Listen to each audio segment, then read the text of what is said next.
vibeBooks presents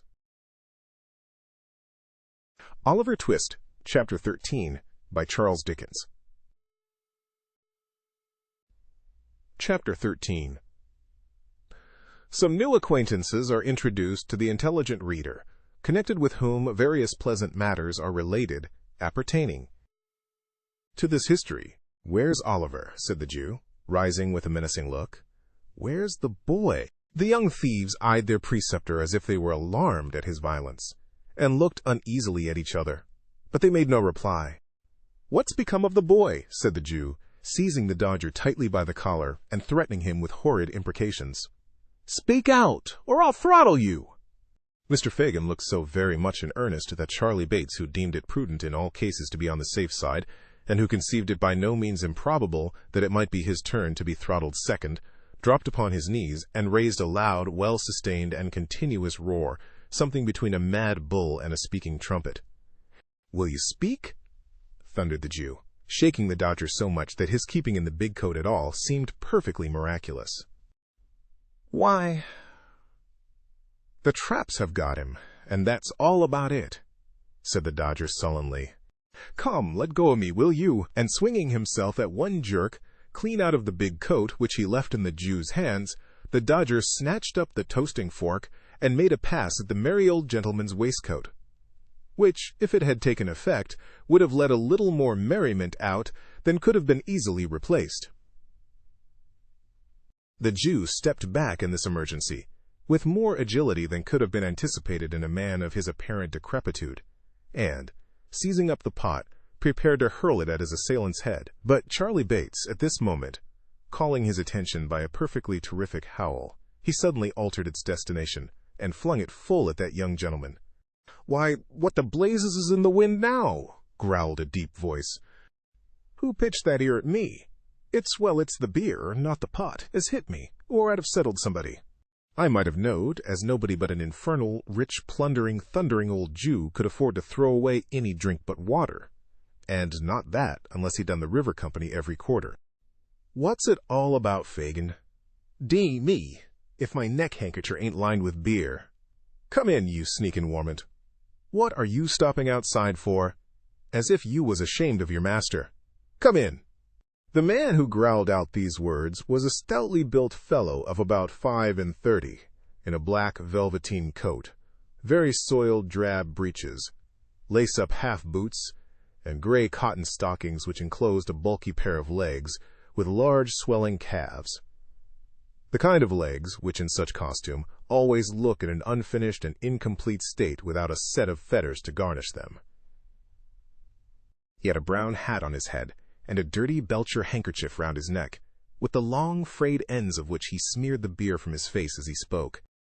He disclosed, when he had done so, a broad, heavy countenance with a beard of 3 days' growth and 2 scowling eyes, one of which displayed various party-colored symptoms of having been recently damaged by a blow. "Come in, do you hear?" growled this engaging ruffian. A white, shaggy dog, with his face scratched and torn in 20 different places, skulked into the room. "Why didn't you come in afore?" said the man. "You're getting too proud to own me afore company, are you? Lie down!" This command was accompanied with a kick, which sent the animal to the other end of the room. He appeared well used to it, however, for he coiled himself up in a corner very quietly, without uttering a sound, and winking his very ill-looking eyes 20 times in a minute, appeared to occupy himself in taking a survey of the apartment. "What are you up to? Ill-treating the boys, you covetous, avaricious, insatiable old fence?" said the man, seating himself deliberately. "I wonder they don't murder you." "I would if I was them. If I'd been your apprentice, I'd have done it long ago, and no, I couldn't have sold you afterwards, for you're fit for nothing but keeping as a curiosity of ugliness in a glass bottle, and I suppose they don't blow glass bottles large enough." "Hush, hush, Mr. Sykes," said the Jew, trembling. "Don't speak so loud." "None of your mistering," replied the ruffian. "You always mean mischief when you come that. You know my name. Out with it. I shan't disgrace it when the time comes." "Well, well then, Bill Sykes," said the Jew with abject humility. "You seem out of humor, Bill." "Perhaps I am," replied Sykes. "I should think you was rather out of sorts, too. unless you mean as little harm when you throw pewter pots about, as you do when you blab and—" "Are you mad?" said the Jew, catching the man by the sleeve and pointing towards the boys. Mr. Sikes contented himself with tying an imaginary knot under his left ear and jerking his head over on the right shoulder, a piece of dumb show which the Jew appeared to understand perfectly. He then, in cant terms, with which his whole conversation was plentifully besprinkled, but which would be quite unintelligible if they were recorded here, demanded a glass of liquor. "And mind you don't poison it," said Mr. Sikes, laying his hat upon the table. This was said in jest, but if the speaker could have seen the evil leer with which the Jew bit his pale lip as he turned round to the cupboard, he might have thought the caution not wholly unnecessary, or the wish, at all events, to improve upon the distiller's ingenuity, not very far from the old gentleman's merry heart. After swallowing 2 of 3 glasses of spirits, Mr. Sikes condescended to take some notice of the young gentleman, which gracious act led to a conversation, in which the cause and manner of Oliver's capture were circumstantially detailed, with such alterations and improvements on the truth, as to the Dodger appeared most advisable under the circumstances. "I'm afraid," said the Jew, "that he may say something which will get us into trouble." "That's very likely," returned Sikes with a malicious grin. "You're blowed upon, Fagin. And I'm afraid, you see," added the Jew, speaking as if he had not noticed the interruption, and regarding the other closely as he did so, "I'm afraid that if the game was up with us, it might be up with a good many more, and that it would come out rather worse for you than it would for me, my dear." The man started, and turned round upon the Jew, but the old gentleman's shoulders were shrugged up to his ears, and his eyes were vacantly staring on the opposite wall. There was a long pause. Every member of the respectable coterie appeared plunged in his own reflections, not excepting the dog, who, by a certain malicious licking of his lips, seemed to be meditating an attack upon the legs of the first gentleman or lady he might encounter in the streets when he went out. "Somebody must find out what's been done at the office," said Mr. Sikes in a much lower tone than he had taken since he came in. The Jew nodded assent. "If he hasn't peached and is committed, there's no fear till he comes out again," said Mr. Sikes. "And then he must be taken care on. You must get hold of him somehow." Again the Jew nodded. The prudence of this line of action indeed was obvious, but unfortunately there was one very strong objection to its being adopted. This was that the Dodger and Charlie Bates and Fagin and Mr. William Sikes happened, one and all, to entertain a violent and deeply rooted antipathy to going near a police office on any ground or pretext whatever. How long they might have sat and looked at each other, in a state of uncertainty not the most pleasant of its kind, it is difficult to guess. It is not necessary to make any guesses on the subject, however, for the sudden entrance of the 2 young ladies whom Oliver had seen on a former occasion caused the conversation to flow afresh. "The very thing," said the Jew. "Bet we'll go, won't you, my dear?" "Where's?" inquired the young lady. "Only just up to the office, my dear," said the Jew coaxingly. It is due to the young lady to say that she did not positively affirm that she would not, but that she merely expressed an emphatic and earnest desire to be blessed if she would. A polite and delicate evasion of the request, which shows the young lady to have been possessed of that natural good breeding which cannot bear to inflict upon a fellow creature the pain of a direct and pointed refusal. The Jew's countenance fell. He turned from this young lady, who was gaily, not to say gorgeously attired, in a red gown, green boots, and yellow curl-papers, to the other female. "Nancy, my dear," said the Jew in a soothing manner, "what do you say?" "That it won't do, so it's no use trying it on, Fagin," replied Nancy. "What do you mean by that?"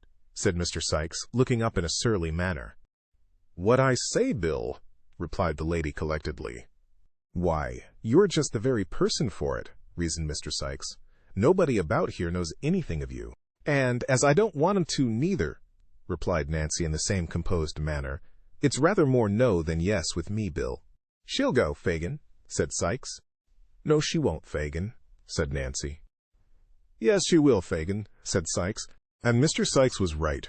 By dint of alternate threats, promises, and bribes, the lady in question was ultimately prevailed upon to undertake the commission. She was not, indeed, withheld by the same considerations as her agreeable friend, for, having recently removed into the neighborhood of Field Lane from the remote but genteel suburb of Ratcliffe, she was not under the same apprehension of being recognized by any of her numerous acquaintances. Accordingly, with a clean white apron tied over her gown, and her curl papers tucked up under a straw bonnet, both articles of dress being provided from the Jew's inexhaustible stock, Miss Nancy prepared to issue forth on her errand. "Stop a minute, my dear," said the Jew, producing a little covered basket. "Carry that in one hand. It looks more respectable, my dear." "Give her a door key to carry in her t'other one, Fagin," said Sikes. "It looks real and Genovine-like." "Yes, yes, my dear, so it does," said the Jew, hanging a large street door key on the forefinger of the young lady's right hand. "There, very good indeed, my dear," said the Jew, rubbing his hands. "Oh, my brother! My poor, dear, sweet, innocent little brother!" exclaimed Nancy, bursting into tears and wringing the little basket and the street door key in an agony of distress. "What has become of him? Where have they taken him to?" "Oh, do have pity, and tell me what's been done with the dear boy, gentlemen. Do, gentlemen, if you please, gentlemen." Having uttered those words in a most lamentable and heartbroken tone, to the immeasurable delight of her hearers, Miss Nancy paused, winked to the company, nodded smilingly round, and disappeared. "Ah, she's a clever girl, my dears," said the Jew, turning round to his young friends and shaking his head gravely, as if in mute admonition to them to follow the bright example they had just beheld. "She's a honor to her sex," said Mr. Sikes, filling his glass and smiting the table with his enormous fist. "Here's her health, and wishing they was all like her." While these and many other encomiums were being passed on the accomplished Nancy, that young lady made the best of her way to the police office, whither, notwithstanding a little natural timidity consequent upon walking through the streets alone and unprotected, she arrived in perfect safety shortly afterwards. Entering by the back way, she tapped softly with the key at one of the cell doors and listened. There was no sound within, so she coughed and listened again. Still there was no reply, so she spoke. "Nolly, dear?" murmured Nancy in a gentle voice. "Nolly?" There was nobody inside but a miserable shoeless criminal, who had been taken up for playing the flute, and who, the offense against society having been clearly proved, had been very properly committed by Mr. Fang to the House of Correction for 1 month, with the appropriate and amusing remark that, since he had so much breath to spare, it would be more wholesomely expended on the treadmill than in a musical instrument. He made no answer, being occupied mentally bewailing the loss of the flute, which had been confiscated for the use of the county. So Nancy passed on to the next cell and knocked there. "Well," cried a faint and feeble voice. "Is there a little boy here?" inquired Nancy, with a preliminary sob. "No," replied the voice. "God forbid." This was a vagrant of 65, who was going to prison for not playing the flute, or, in other words, for begging in the streets and doing nothing for his livelihood. In the next cell was another man, who was going to the same prison for hawking tin saucepans without license, thereby doing something for his living, in defiance of the stamp office. But as neither of these criminals answered to the name of Oliver, or knew anything about him, Nancy made straight up to the bluff officer in the striped waistcoat, and with the most piteous wailings and lamentations, rendered more piteous by a prompt and efficient use of the street door key and the little basket, demanded her own dear brother. "I haven't got him, my dear," said the old man. "Where is he?" screamed Nancy, in a distracted manner. "Why, the gentleman's got him," replied the officer. "What gentleman? Oh, gracious heavens! What gentleman?" exclaimed Nancy.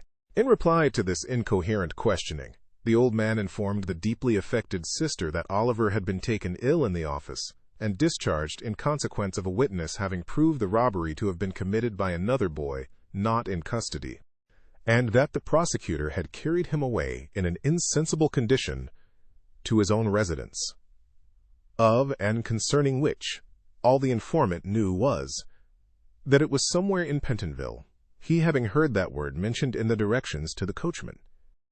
In a dreadful state of doubt and uncertainty, the agonized young woman staggered to the gate, and then, exchanging her faltering walk for a swift run, returned by the most devious and complicated route she could think of, to the domicile of the Jew. Mr. Bill Sikes no sooner heard the account of the expedition delivered, than he very hastily called up the white dog, and putting on his hat, expeditiously departed, without devoting any time to the formality of wishing the company good morning. "We must know where he is, my dears. He must be found," said the Jew, greatly excited. Charlie, do nothing but skulk about till you bring home some news of him. Nancy, my dear, I must have him found. I trust to you, my dear, to you and the artful for everything. Stay, stay, added the Jew, unlocking a drawer with a shaking hand. There's money, my dears. I shall shut up this shop tonight. You'll know where to find me. Don't stop here a minute. Not an instant, my dears. With these words, he pushed them from the room, and carefully double-locking and barring the door behind them, drew from its place of concealment the box which he had unintentionally disclosed to Oliver. Then he hastily proceeded to dispose the watches and jewelry beneath his clothing. A rap at the door startled him in this occupation. "Who's there?" he cried in a shrill tone. "Me!" replied the voice of the Dodger through the keyhole. "What now?" cried the Jew impatiently. "Is he to be kidnapped to the other Ken, Nancy says?" inquired the Dodger. "Yes," replied the Jew, "wherever she lays hands on him. Find him out, that's all. I shall know what to do next, never fear." The boy murmured a reply of intelligence, and hurried downstairs after his companions. "He has not peached so far," said the Jew as he pursued his occupation. "If he means to blab us among his new friends, we may stop his mouth yet." Thank you for tuning in to vibeBooks. We hope you enjoyed this journey. Please consider liking, commenting, and subscribing to our channel. Check out our playlist or explore vibeBooks for more classic stories. Until next time, happy listening.